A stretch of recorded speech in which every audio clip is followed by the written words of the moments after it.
Nah, gerakan-gerakan yang disertai dengan duduk, ada ketenangan gerakannya, bacaan meresap ke dalam jiwa, itu disebut dengan tarwihah. Tarwihatun. Kalau satu kali. Kalau 2 kali, 3 kali, 4 kali, dan tadi Rasulullah sampai dengan 11 kali, Masya Allah, dijamakkan menjadi tarawih. Nah, sekarang saya teruskan dulu. Pada zaman Umar ibn al-Khattab, ini sahabat ketika meriwayatkan ini, mereka punya kebiasaan ini, sudah paham. Dilakukan, diikuti Rasulullah. Ya. Pindah hadisnya, Al-Bukhari nomor hadis 2009 plus 2010. Al-Bukhari nomor hadis 2009 dan 2010. Di kitab Darul Hadis yang warnanya merah, ada birunya atau hijaunya sedikit, ya. Itu di jilid kedua halaman 62.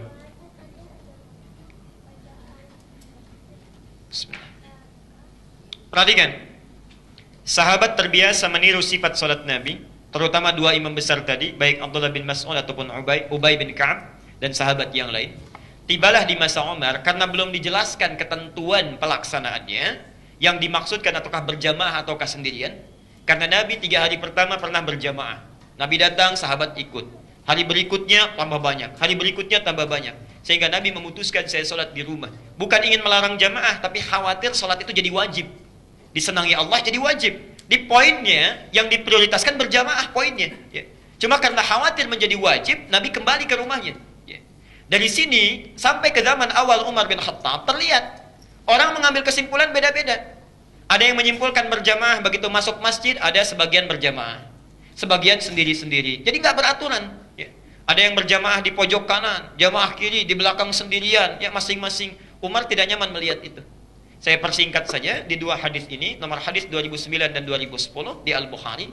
Kemudian Umar berinisiatif berijtihad. Dikembalikan kepada ketentuan yang pertama, yang 3 hari Nabi di masjid itu, ya. Masya Allah, dihimpun jadi satu, semua mesti di masjid berjamaah, yang sanggup ke masjid. Ditunjuklah Ubay bin Ka'ab untuk mengimami. Disitulah mulai pertama kali kembali orang-orang ke masjid. Yang jadi imam siapa? Ubay bin Ka'ab. Ya, Ubay bin Ka'ab.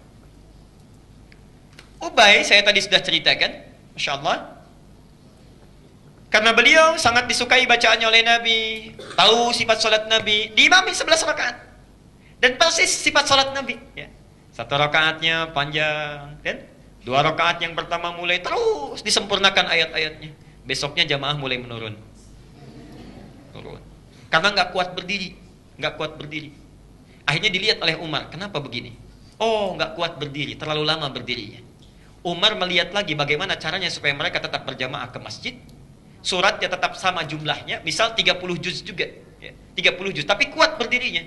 Maka Umar kemudian mendalami hadis yang di Muslim tadi nomor hadis 749, yang saat Nabi menyampaikan salatul laili matna matna, ya, salat malam minimal 2-2, tidak ada batas. Tapi kalau fajar mau datang segera witir 1 rakaat. Jelas sampai sini? Maka Umar menempuh cara, misal kalau 5 juz 4 halaman dibaca dalam 1 rakaat, rakaat pertamanya maksudnya, orang kecapean berdiri, bagi 2, jadikan 2 rakaat. Sip? 5 juz 4 halaman bagi 2, ya. Kira-kira lah, dikira-kira saja 2,5 juz misalnya, 2,5 juz 2 halaman misal, ya. Jadi setiap 1 rakaatnya 2,5 juz, tapi konsekuensinya rakaat bertambah, ya. Yang 1 menjadi 2, mengambil dasar dalil tadi, ya. Karena Nabi 10 tadi 10 kan, ya. Kemudian beliau lakukan itu di tiap rakaatnya, bacanya cukup panjang, dibagi 2 oleh Umar. 10 kali 2 berapa? 20. Dari situlah kemudian jumlah rakaatnya ditambah, tapi bacaannya tetap sama. Itu ijtihadnya Umar bin Khattab. Jadilah kemudian dari situ 20 rakaat plus witirnya. Kadang 1, kadang 3. Sampai sekarang itu diabadikan di Mekah dengan 23 rakaat. Karena presiden yang minta, khalifah yang minta, semua sahabat ikut. Semua sahabat ikut pada masa itu. Tapi tidak menafikan yang 11 itu, karena nanti ada yang kembali juga 11, ya. Nah, karena itu kita simpulkan, kalau ada orang yang menunaikan 20 rakaat, sebetulnya misi pertamanya bukan ingin memperbanyak jumlah rakaat, misi pertamanya.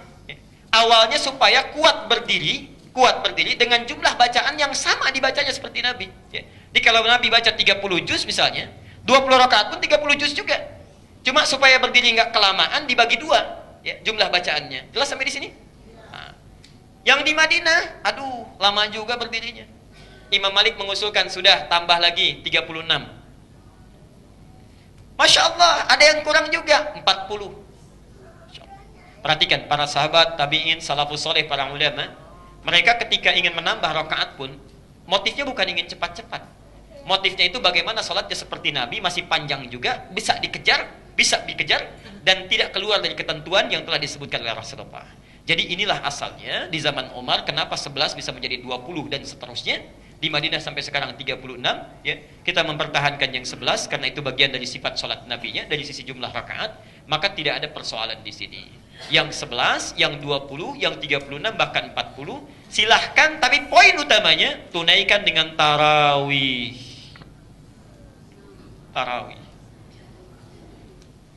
Jadi aneh kalau yang 11 rakaat selesainya jam setengah 9, ya, yang 20 rakaat jam 8 sudah selesai.